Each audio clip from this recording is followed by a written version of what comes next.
The blue lights of Friday Night SmackDown usually signify a celebration, a night of elite competition, and more often than not, the triumphant entrance of the American Nightmare. But tonight? Tonight, the atmosphere in the arena didn't just feel heavy, it felt suffocating. You could see it in the eyes of the fans in the front row. They weren't just cheering, they were looking over their shoulders. Welcome back to Wrestling Apocalypse. If you thought the road to WrestleMania was paved with predictable stories and scripted finishes, you are dead wrong. Because tonight, the foundation of the WWE didn't just crack, it shattered. We are talking about a moment that will be studied, paused, and replayed until the tape wears thin. We are talking about the night a shadow took physical form and did the unthinkable. It dismantled the undisputed WWE Champion, Cody Rhodes, in a way we haven't seen since the darkest days of the Shield or the most calculated strikes of the Viper. But this wasn't Randy Orton, and it wasn't a disgruntled mid-carder looking for a rub. This was something ancient, something visceral, and something that has left the entire locker room in a state of absolute, paralyzed silence.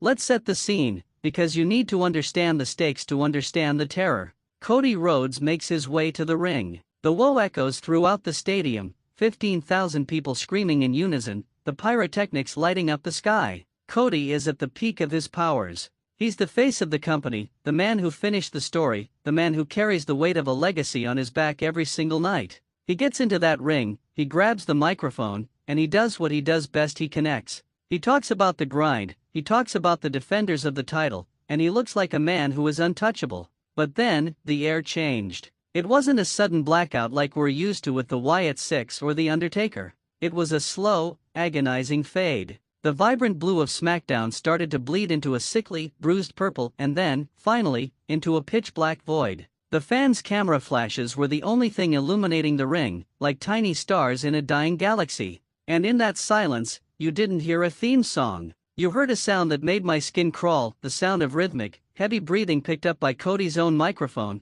which was still lying on the canvas after he dropped it in confusion. When the emergency lights flickered on those dim, rotating red sirens, he was just there, standing in the corner.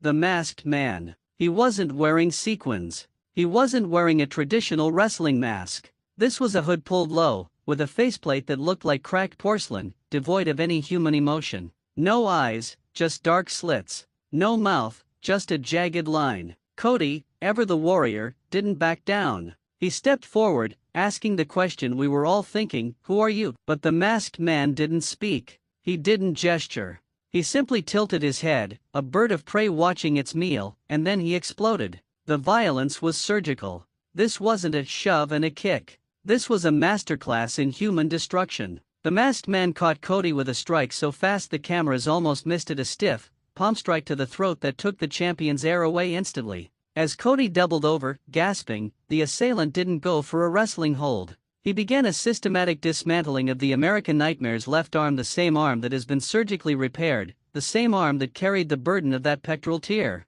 It was calculated. It was cruel. It was personal. The crowd went from cheering to a haunting, collective gasp. You could hear individual fans screaming for security, but when the blue shirts rushed the ring, the masked man moved like a ghost. He didn't even look at them. He used Cody's own momentum to launch him into the security guards, scattering them like bowling pins. He stayed focused on the prize. He picked Cody up by the throat, whispered something, a phrase that made Cody's face turn from a mask of pain to one of pure, unadulterated horror, and then delivered a modified driver that planted the champion's head into the mat with a sickening thud. The most chilling part?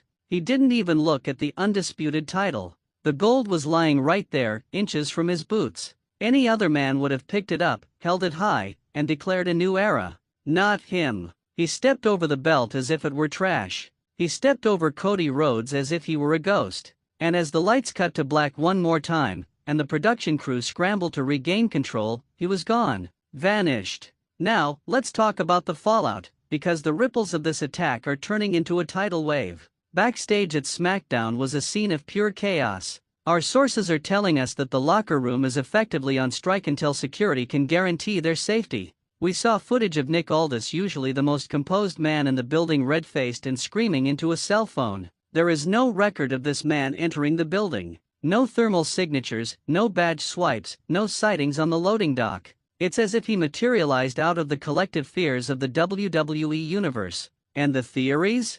They are spreading like wildfire. Is it a ghost from the independent scene, someone Cody left behind on his way to the top? Is it a returning legend who feels the American Nightmare has disrespected the lineage of the business? Or, as some of the more observant fans are pointing out, is the fighting style too familiar? The way he moved, that low center of gravity, the devastating striking, it felt like a distorted mirror image of Cody himself. Could we be looking at the literal nightmare manifested?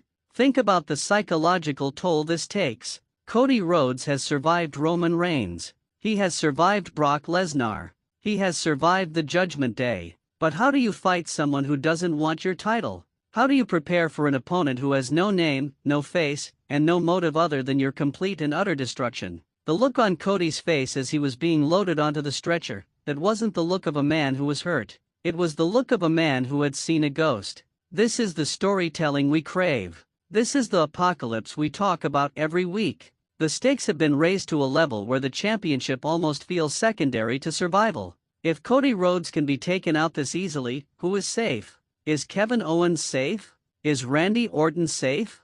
Is the bloodline even safe from a force that seems to operate outside the rules of the ring? We have spent years watching Cody rebuild his family's name, dusting off the Stardust image and becoming the king of the industry. But every king has a shadow, and it looks like Cody's shadow just grew a set of teeth. This isn't just a rivalry, it's a haunting. And as we move closer to the next big event, the question isn't whether Cody can defend his title. The question is, can Cody Rhodes even make it to the ring without looking over his shoulder?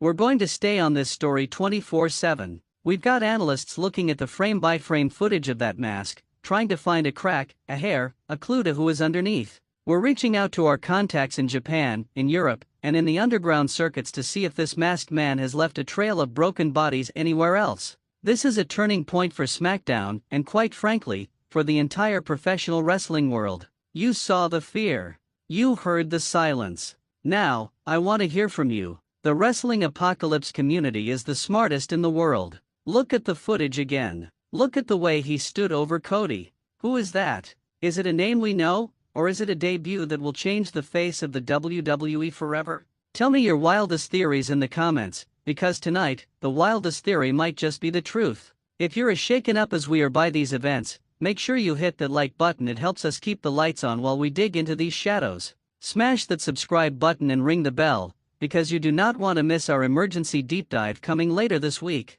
We are going to find out who is under that mask, or we're going to go down swinging trying. The American Nightmare has met a real one. The story isn't finished, it just got a whole lot darker. I've been your host for Wrestling Apocalypse, and remember, in this business, the only thing more dangerous than a man with a plan is a man with a mask. Stay safe, watch the skies, and we'll see you in the next one.